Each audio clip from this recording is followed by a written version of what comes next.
Of all the businesses available right now, especially with AI disrupting literally every single industry, building your personal brand has got to be the biggest opportunity for 2026, and it's going to unlock so many opportunities that you never thought possible. Now, I've been building my personal brand for the last 6 years. I've made 7 figures in online sales, and it's what allowed me to quit my 6-figure tech sales job in Silicon Valley and start a brand new life building an online business here in Vietnam. Now, in this video, I want to show you exactly why I'm going all in on my personal brand for 2026, and I'm even going to review my personal strategies on what I'm doing to grow my following, but also monetize as well. So whether you're just getting started with a personal brand, or maybe you're stuck in a 9-to-5 and you're trying to get something going on the side, after watching this video, you're going to get crystal clear clarity on exactly how you should be launching your personal brand for 2026. And look, some of my clients like Sandy, Shu, and Ethan, they've used the exact strategies I'm going to tell you right now to sign their high ticket clients in a matter of just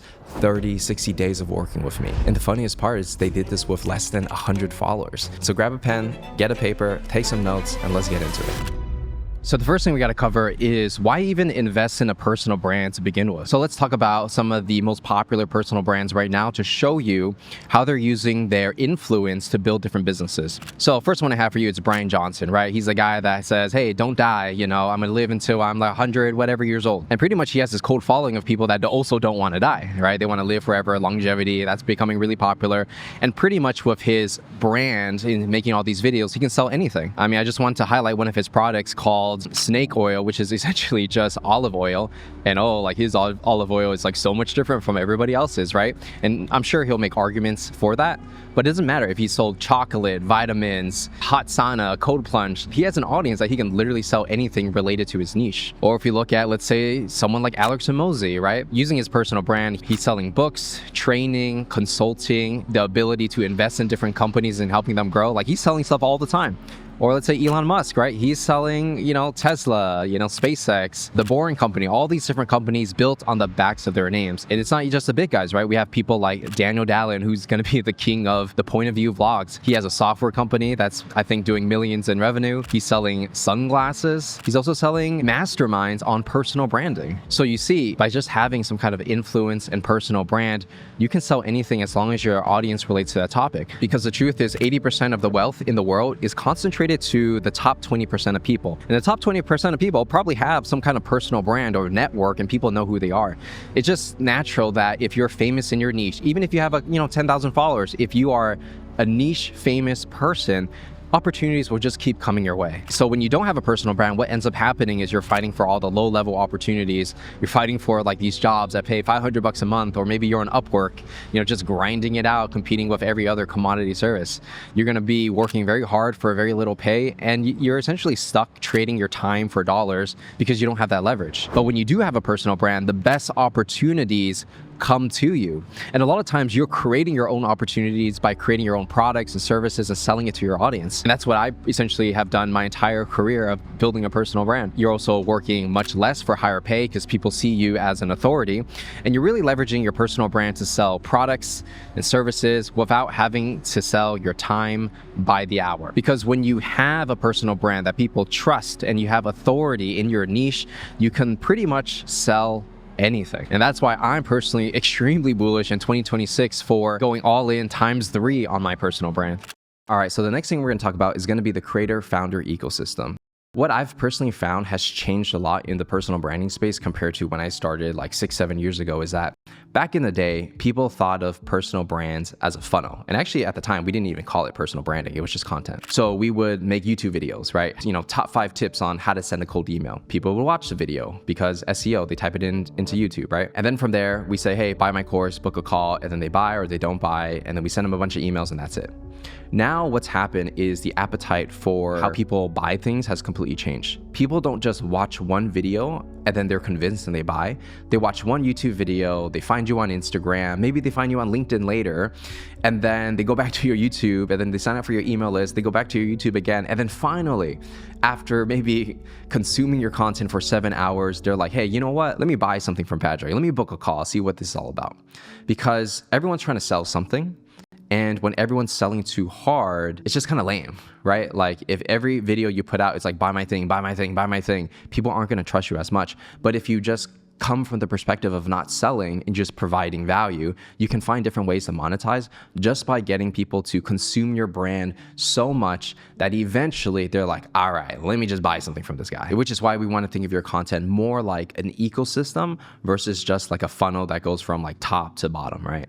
So for me personally, after looking at, the info space, coaching space, online space in general, this is what I've found to be the most efficient in terms of my time. And hopefully, you're gonna get some ideas on how you can build your personal brand, right? What I personally think is really important for 2026 is short form content. Now for me, I kind of started on YouTube. It was just one long form video every week. But what has changed is that people consume content in different ways. So you wanna hit them on YouTube, and you want to also hit them on a short form platform, right?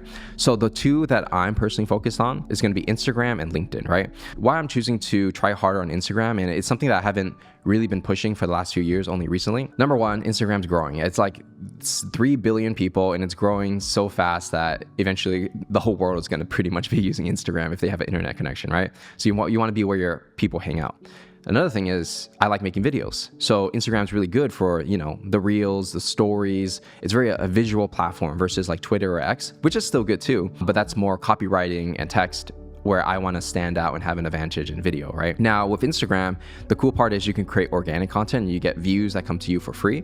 You can also just take your best content and boost it. Like I've been experimenting with this, just spending like $5, $10, $20 a day on boosting posts. And it actually does work in getting exposure and getting in front of the right people, right? For me, I just got to keep making better organic content. If I see one that pops off, I'm like, hey, let me just put some money behind it and just boost it up.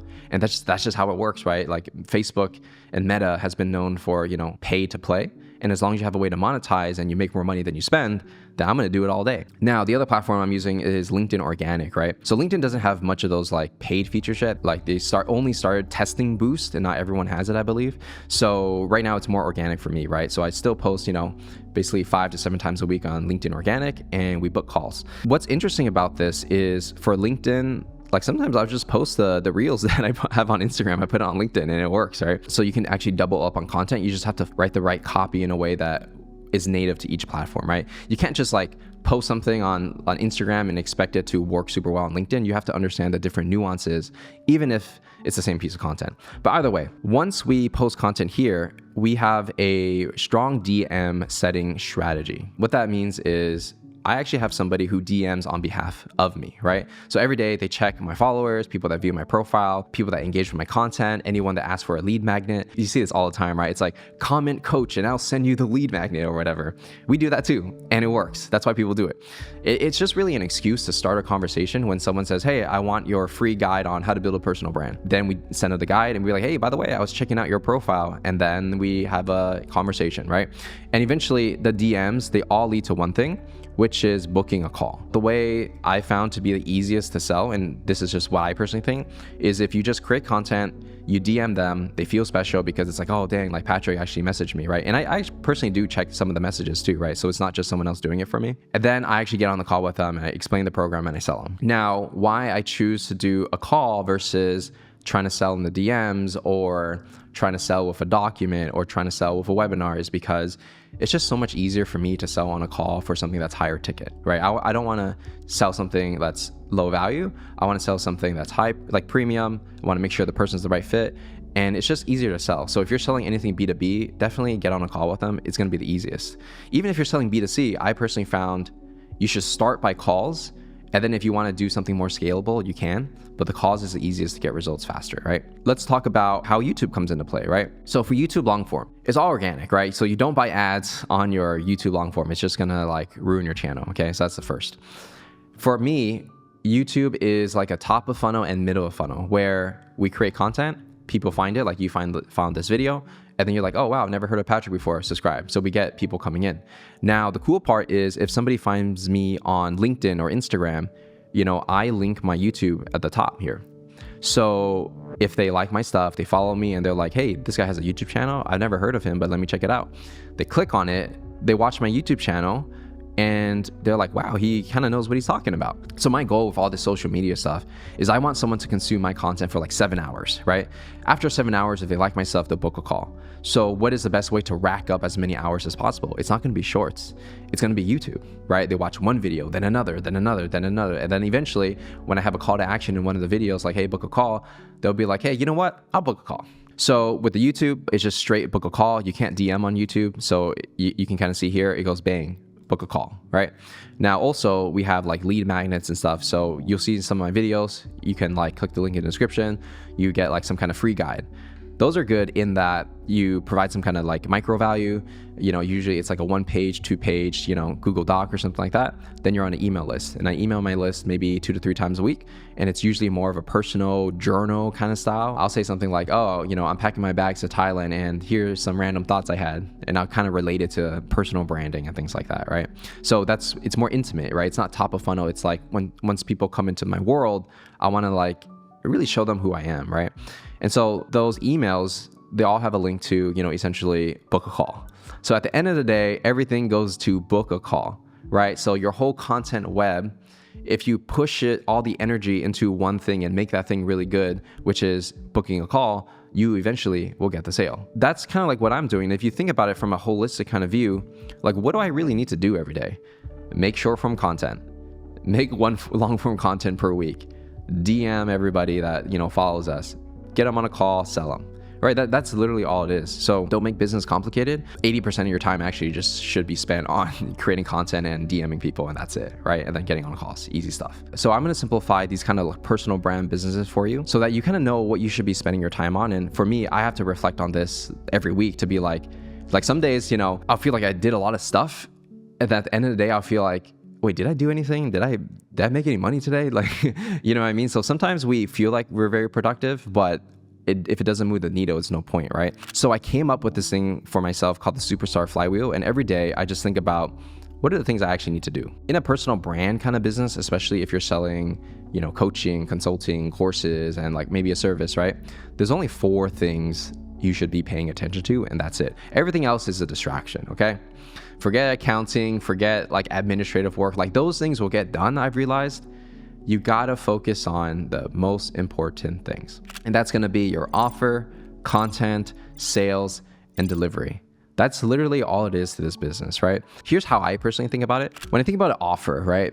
And you're trying to make as much money as possible, there's really only 2 questions I ask myself, which is what am I selling and who am I selling it to? When I'm super clear on the what and the who, everything else becomes extremely easy. So in the last year, I decided I'm going to help people build their personal brands, specifically helping people starting from the beginning. And a lot of my clients that I've actually helped are either in like the first month of starting their personal brands, or they have a 9-to-5 job, but they have a skill, like a skilled 9-to-5 job, and they want to take that skill and they turn it into an online business, right? So it's very specific, like it's a niche and a niche for the personal branding space. And so when I was clear on my what and my who, the content strategy just became so much more clear, right? Because I'm not appealing to, let's say, a business that's been in business for 10 years and I'm going to help them build a personal brand. No, I'm helping the guy who's maybe a director of marketing and he wants to start his own thing on the side, right? If you haven't offered, the next thing is just creating content, right? Short form, long form content, like I was saying, whether it's on Instagram, YouTube, whatever. I would recommend doing one short form like Instagram and then one long form like YouTube, right? So I think like maximum 2. So it's either you do LinkedIn, YouTube, Instagram, YouTube, X YouTube. I think YouTube is the holy grail of all content. Everybody ends up on YouTube anyways. Create a bunch of content, people come to you, get on a phone call, sales, right? Just sell them on a call, right? DM call. Finally, delivery. So after you sell them, you actually have to deliver on the promise. And if your delivery and fulfillment, meaning whatever you promise is not good, yeah, you can make some sales, but you're not gonna have a business. So you gotta make sure whatever you deliver, like you over deliver, okay? And then you'll get word of mouth, people recommend you. So if you only focus on these 4 things for your personal brand, that's it. Don't focus on anything else. These are the things I'm telling you right now. They move the needle. And for me, I think about them all the time. So picking a niche is not always straightforward. Back when I started my personal branding journey, before it was even called a personal brand, I would try a bunch of different ideas, right? So I was really inspired by travel vloggers and people that did daily vlogs, right? This was back in the day when Casey Neistat was the hottest rage. So I thought, hey, I'm going to quit my job and move to Thailand, and I'm going to figure this out. And it would be so cool if I documented this whole process, right? So I would record myself eating at restaurants and things like that, and just going to the club and whatever. And it barely got any views. And after making like 20 videos, I probably got like, I don't know, less than 100 subscribers. So my niche originally was like travel. And I realized I just wasn't really living an interesting life. And I was just not that amazing at making that kind of content. So I had to go back to the drawing board, and I thought about, okay, I can get a 6-figure tech sales job, and it's pretty easy for me to get a job pretty much anywhere. I helped a lot of my friends break into this space just because they asked me,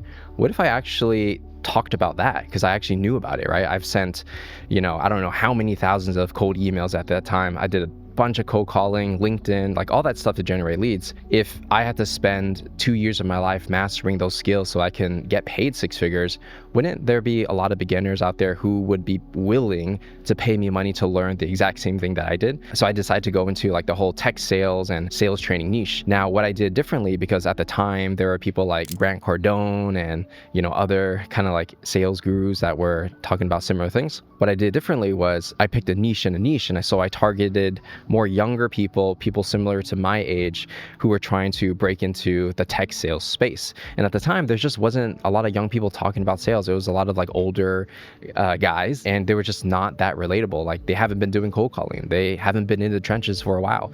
And so I just focused on beginner salespeople trying to break into tech sales. And, I made a lot of money doing that. There are 2 ways to approach it, right? Number one is you can use your skills, knowledge, and experience to pick a niche that you naturally have an advantage in, similar to how I had an advantage in tech sales. But at the same time, don't be limited to the knowledge that you know. Sometimes you might want to teach something that you aspire to learn, right? So I have a client, Sandy, who is very passionate about AI automations. Now, when she started learning about this stuff, did she really know anything about AI automations? No. Most people don't know anything about it because it's such a new industry, but that doesn't mean you can't learn it, do it, sell it as a service to another person, or even teach it, right? So as long as you're one step ahead of the person you're helping and you can learn very quickly, you can be in any niche that you want, as long as, number one, you already have the skills, which will make it a lot easier. But number two, if you have the desire to learn that skill, then you can definitely teach it and make content around it as well. Now, the next step of the process is really to figure out what type of content you should be making now that you have a North Star to what you want your personal brand to even look like. Now, the biggest mistake I made in the past, and I'm correcting now, and I don't want you guys to make the same mistake, is focusing so much on how-to creator, where you're just giving, educational, value-based kind of content. Now, what people want nowadays is they want a holistic view of who you are as a person, right? And just because you create a bunch of how-to videos doesn't mean people are going to buy. There are different elements to sell with content. Now, I actually created a framework for you to solve this problem, and it's what I personally use to think about my content strategy on a day-to-day basis, and I call this the content compass. So there's essentially 4 types of content that you could be making on any social platform, whether it's YouTube, Instagram, things like that. So the first one that I typically do is the educational one, right? So for me, it's the values, the how-to tips, how to build a personal brand, how to write a cold email, how to get meetings in the DMs, right? So these are very good. But what happens is if you're too one-dimensional, too how-to content, you will easily get replaced by ChatGPT. So how do we solve that? The next type of content you should be making is going to be story and inspirational content. So a lot of times in my videos, I'll always start the beginning, especially the intro, with a story. Sometimes it's a story about me getting my ass beat in Muay Thai and somehow connecting that to a lesson that I have in business, right? These stories are the things that make you more relatable and allow people to like buy into you as a person versus just there for the tips. Now, you want to also show authority, right? Because it's not just enough to be interesting and give value. You want to show some social proof.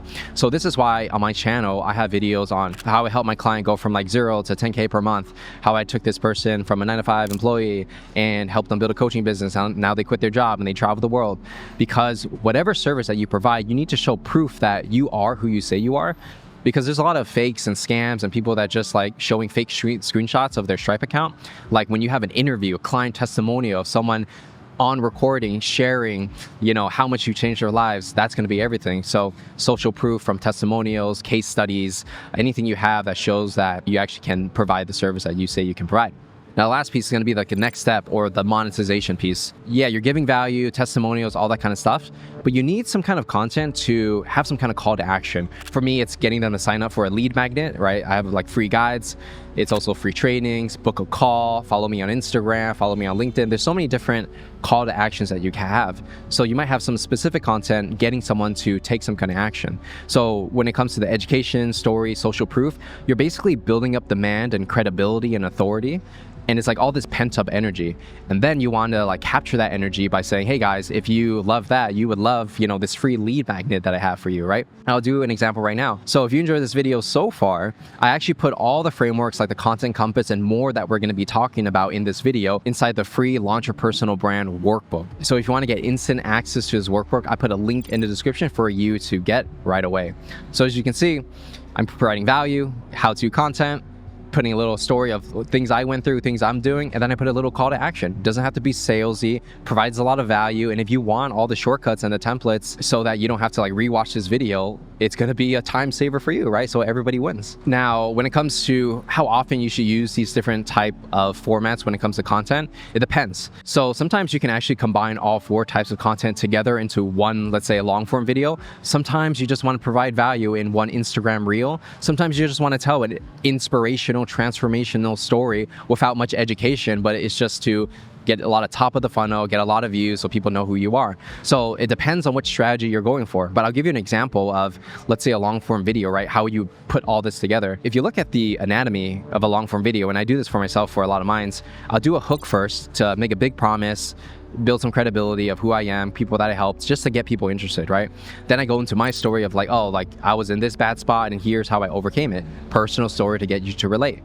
After I tell the story, I might explain a framework like the content compass, for example, which is essentially teaching something, right? And in this example, I taught you 4 different types of content you can make. Then maybe later, I'm going to give you some examples of social proof or clients that I've helped who use this strategy and found success. Then finally, at the end, I might say, hey, if that sounds interesting to you, you want to work directly with me, go ahead and book a call, link in the description. So you see, in most long form YouTube videos, what I'm doing is I'm putting all 4 elements into one video so I get the benefit of educating, inspiring, and getting some kind of call to action so I can monetize on the content. When it comes to Instagram, I might not do all of them in one short, like 45-second video because you're limited on time. I might take the story and education, put it together. I might take a story and proof, put it together. I might put all 3. It depends on the strategies I'm going for. Now, there's no rules to this game. You can make anything up that you want. I'm making stuff up all the time, and I just put it out and I see if it works, right? And so that's how I personally think about making content. And when it comes to the frequency of, okay, like how much education do I do versus inspirational, social proof, and next steps, typically for like call to actions, every YouTube video has one, but if it comes to shorts, if there's 7 posts a week, maybe I'll have like 2 call to actions in the videos. Social proof, usually like once or twice a week. And then a peer inspirational storytelling, maybe once a week, and then the rest is education. So most of my content is actually like 50% plus education mixed in with stories, and then the rest is like story, social proof. But I'm always mixing it all the time, and to be honest, like I'm experimenting still. There's no like perfect cadence. It always changes all the time from what I see, depending on what the market's doing, right? Like if everyone's just telling inspirational stories, I'll go the other way and I'll be like, all right, here's how to actually do it. But when everyone's doing so much educational content, I'll go back and be like, you know what, let me try to inspire people instead, because everyone's being a little too nerdy and boring, right? So you got to feel out where your market's at to understand which content you should do more of. And inside the content itself, if you're wondering like, oh, what kind of content to make, it's actually really easy. And I know there's like content pillars and all this stuff, but all you need to do is focus on the pain points your ideal customer has and solve it in your content. At the end of the day, that's all people care about, right? The strongest emotion to get someone to take an action, I found, is pain. I always talk about the problems people have. Then I contrast that with the solution. Like I have this magic solution that's gonna figure everything out. If you only do that, you will get views because naturally you're hitting the strongest emotions just by targeting pain. There's another thing that people do all the time, and that is like finding outliers, right? So I'm sure if you watch personal brand videos, you've probably seen this idea where you go on someone's YouTube channel, you look at, their best performing videos out of the last like month or two, and then if you see a piece of content where they just got so much more views, it's called an outlier. And then you want to take that and remix it, right? So I absolutely do this all the time. Now, the key to making this work is when I help my clients and I teach them this stuff, they usually don't do it that well in the beginning because they copy the wrong people. And it's because they're not really using this adoption curve, right? So how it works is like this. when you see a bunch of big creators like, Iman Gadzhi, Dan Martell, I don't know, like Alex Hormozi create like some kind of packaging for a content, they're already in like the early majority and late majority phase, meaning they saw another creator, they're like, okay, let's take that idea, let's make it better. Ends up happening is like 20 other creators who are smaller copy an Alex Hormozi. Now the whole, YouTube or Instagram is flooded with that type of content. So by the time you catch on to it, you're already late. Like, you're not going to get views even if the content's good because everyone has seen it before. The key is you need to be early. So how I personally do it is I'm following all these creators. Like, I create separate accounts, follow all like the top creators that I like, even small creators that have like 10,000 subs. And then when they have an outlier and a fresh idea that I haven't seen anyone do, I take that idea and I remix it and just make it my own, right?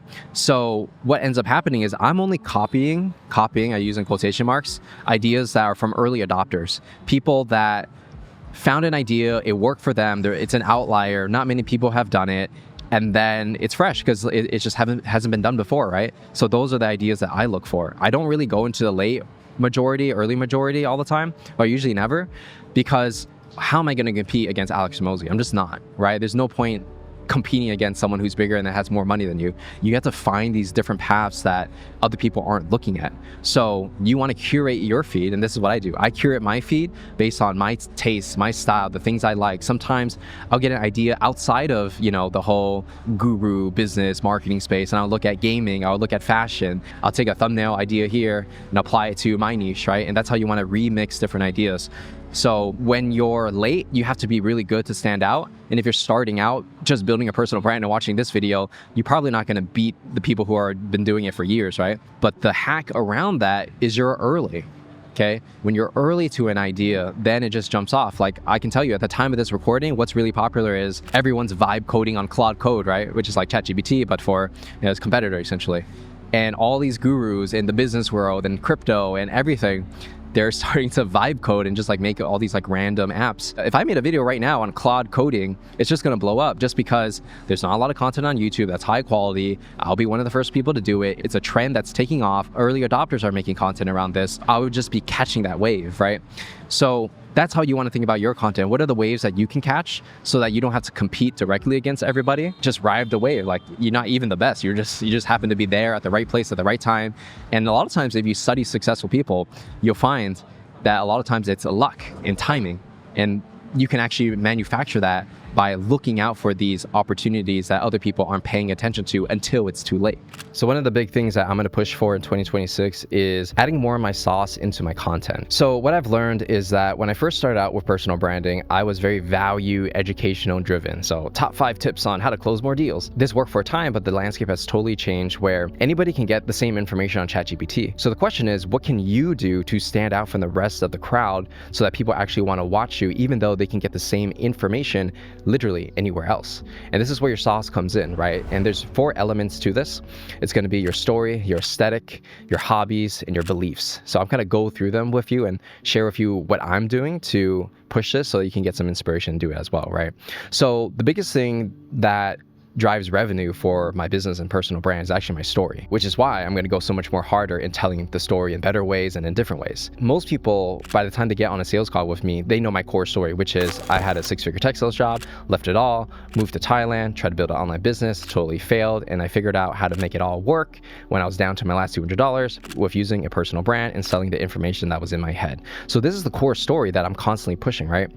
And what ends up happening is when people watch my content, the content itself sells them so that when they're on the call with me, they're already 80% sold and they just want to make sure that it's a right fit to work together. What I'm going to do moving forward is that in every video, even if it's a value educational type of video, I'm going to incorporate more of my story, personal perspectives, things that have happened to me, maybe times I've succeeded, times that I've failed, because this is what actually makes you different. Like these days, the messenger has become more important than the message itself because everyone has access to AI essentially, right? So for me, I'm going to be incorporating these stories a lot more versus just giving like these how-to tips. Now, aesthetics, for me, I want to go a lot harder with how everything looks, right? That's part of the reason why I'm filming this outside, showing you a little bit of the Vietnam River and I guess some of the buildings back here, because, it's just a vibe, right? And I think the way a video looks, how it feels, the sound that you use, really do draw a certain crowd in. Yeah, so for me, paying attention to how everything looks, the feel, the creative direction is going to be super important,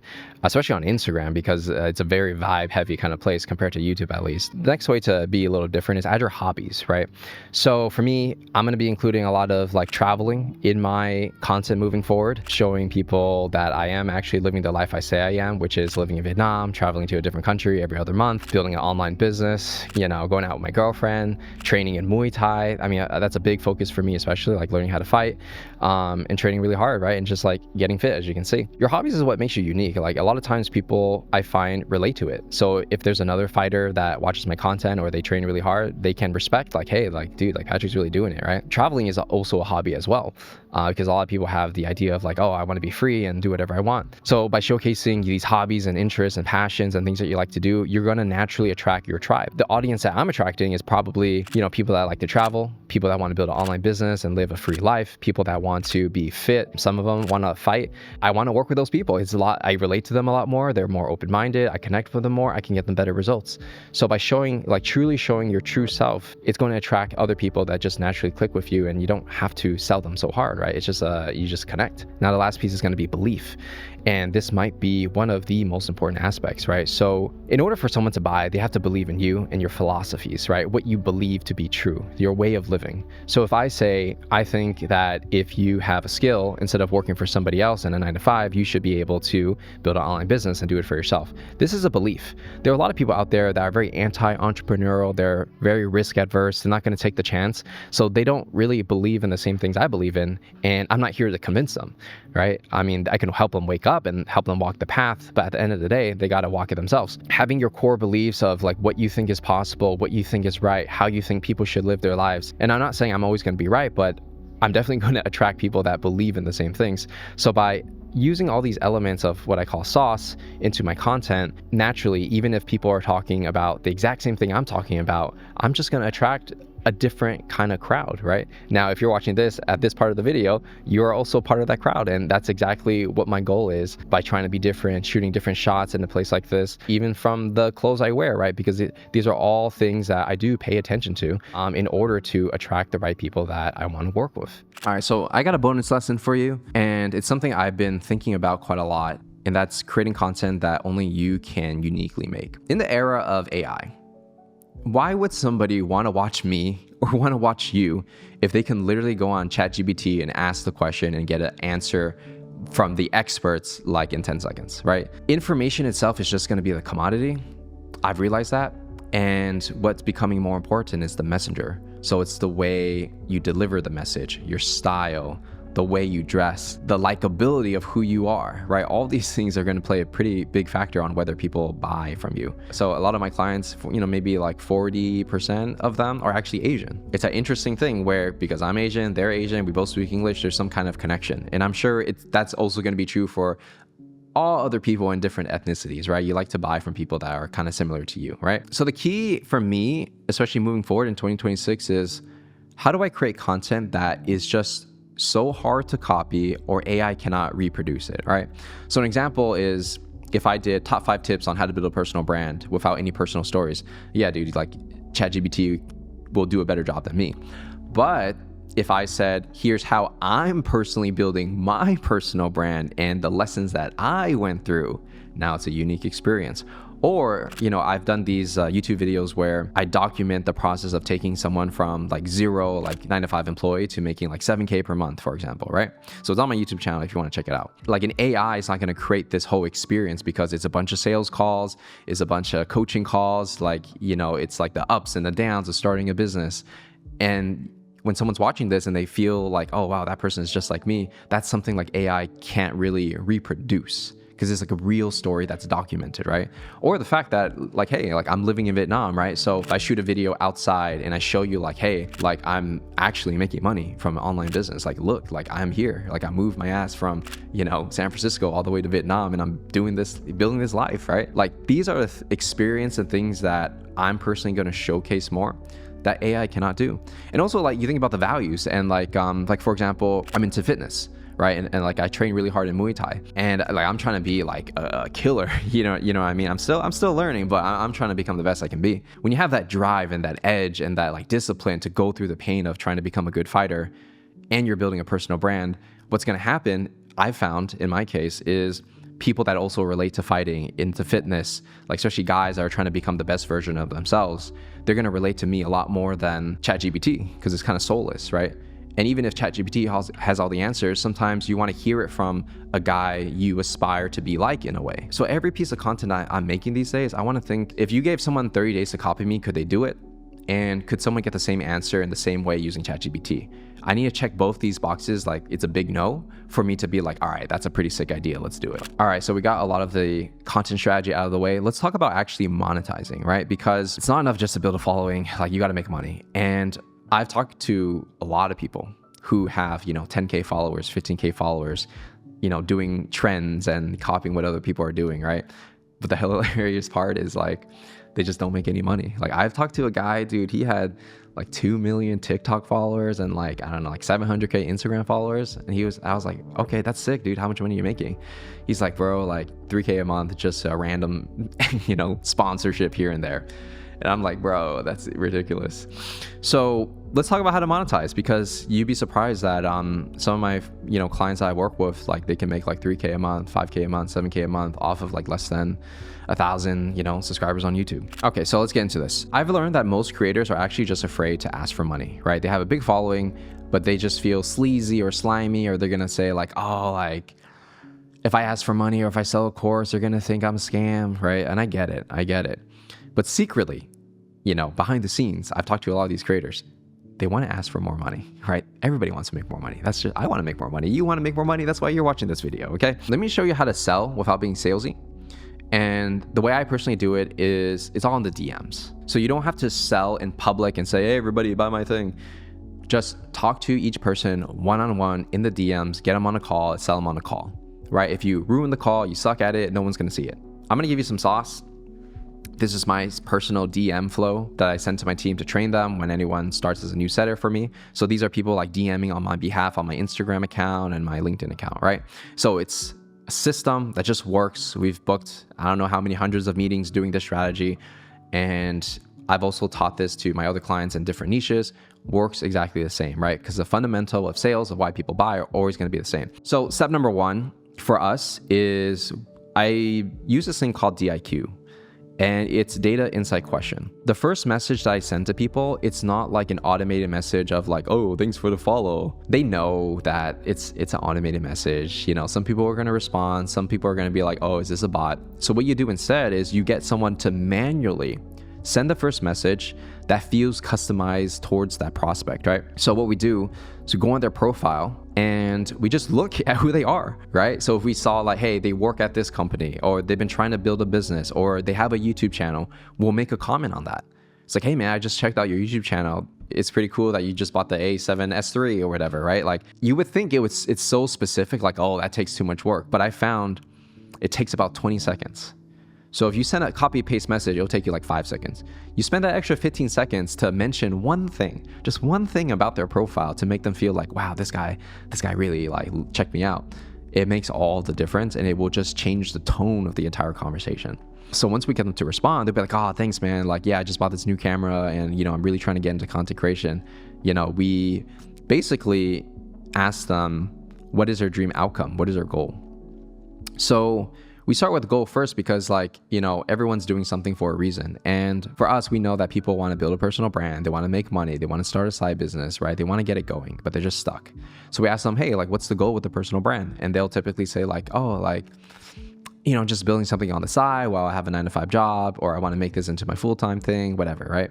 So once we have the goal, we ask them about the problems and challenges, right? Because if they're watching my videos, and if you're watching this video, probably you have some challenges. Otherwise, you would have done it yourself. Usually like, I don't know what content to make. I don't have an offer. I don't know how to make money, right? So there could be a multiple number of challenges. So we just ask them like, okay, so you're making a lot of videos, but what do you think is the biggest challenge when it comes to like, the content or monetization or offer or whatever, right? And they tell us their problems. I just don't know what to make. I feel like I'm just throwing spaghetti at the wall or something like that. Then once they admit they have a problem to us, we convert it into a call.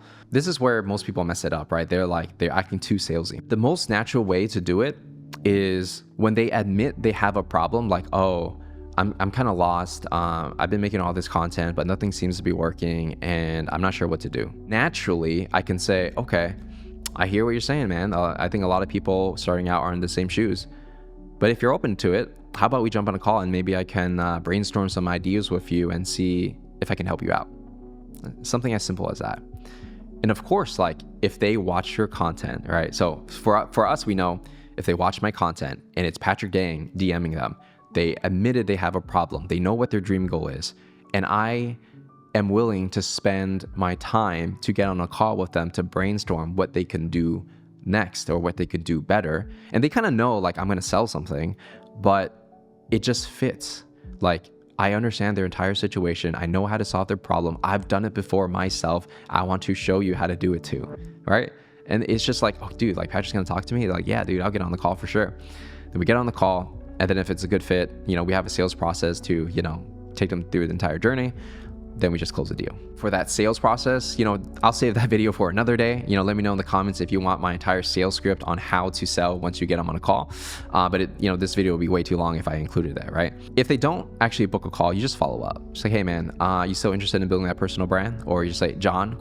Right? There's many different types of follow-ups. Sometimes people are busy. They couldn't find a time that was available. Like there could be so many reasons. We don't take any offense when someone doesn't book a call. We just follow up a few times. If they're not interested, we just move on to the next, right? And we just keep repeating that process, rinse and repeat. Content, DMs, calls, and that's pretty much all you need to monetize your personal brand. It's not really website heavy, like they don't have to really watch like a VSL and all that kind of stuff. The DM to call, like you don't need a website. You just need a personal brand or a LinkedIn profile and a Google Doc, right? That's how I teach all my clients.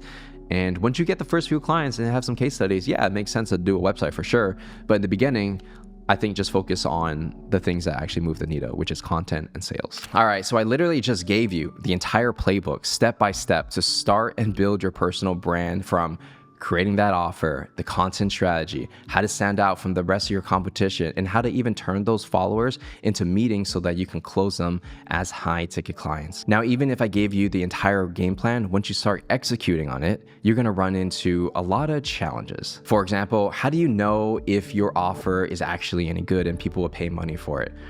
What if you make a bunch of content and you just don't get any views? Or what if you try to DM people and you just literally can't book any meetings and you can't close any deals? Because even if you have the right frameworks that I gave you, it's still gonna take you a lot of trial and error if you were to try to figure it out by yourself. I mean, when I first started, it literally took me an entire year in my life savings before I made, my first $1,000 per month online. But here's the thing, if you're someone who's serious about building a personal brand, you wanna sign high ticket clients, I invite you to book a call directly with me so we can have a conversation. And after the call, if it makes sense to work together, I'm gonna actually help you create your offer, your content strategy, your personal brand positioning, and guide you through the entire process from A to Z to signing your first few clients, which is gonna be the hardest part in building a personal brand. So if you wanna learn more about how to work with me one-on-one, go ahead and check the link in the description to book a time on my calendar, and I'll talk to you soon. And I'll end it with this. It's only going to get more difficult to build a personal brand. It's only going to get more competitive as more and more people catch on.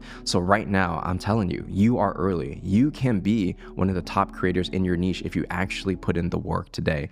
So don't let this chance go to waste. We only got a couple years left before this whole entire space becomes saturated. So why not take advantage of the opportunity while it's here? That's it for me, and I'll see you in the next one.